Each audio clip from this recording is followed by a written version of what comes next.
ভাই বাংলাদেশে যে কোনো সরকার আসুক বাংলাদেশে আগায় নেওয়াটা আসলে এতটা সহজ হইব না। কারণ সেটা হচ্ছে শুধু বাঙালির মেন্টালিটির জন্য।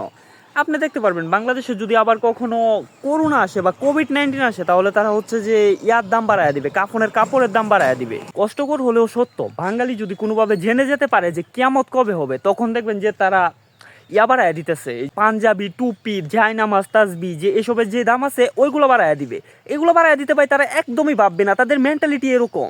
আমি গেছি হচ্ছে বাইকে তেল ভরার জন্য, তো ইমার্জেন্সি আমি যেহেতু কাজ করি বাইক দিয়া, তো আমার বাইকে তেল ভরতেই হবে। তো আমি একটা দোকানে গেলাম, দেন সেখান থেকে তেল ভরলাম 1 লিটার। ভরার পরে যে তেলটা 25 টাকা লিটার, ওইটা বলতেছে যে 50 টাকা দেওয়ার জন্য।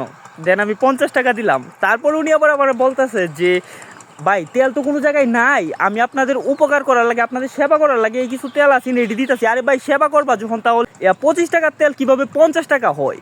125 টাকার তেল 150 টাকা নিছে, তাও আবার বলতেছে সেবা করার জন্য নাকি উনি তেল বিক্রি করতেছে এই দূর টাইমে। Like seriously, what the funny man?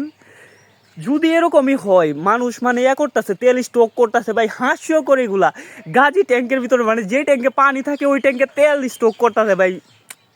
Seriously এটি হাস্যকর, হাস্যকর।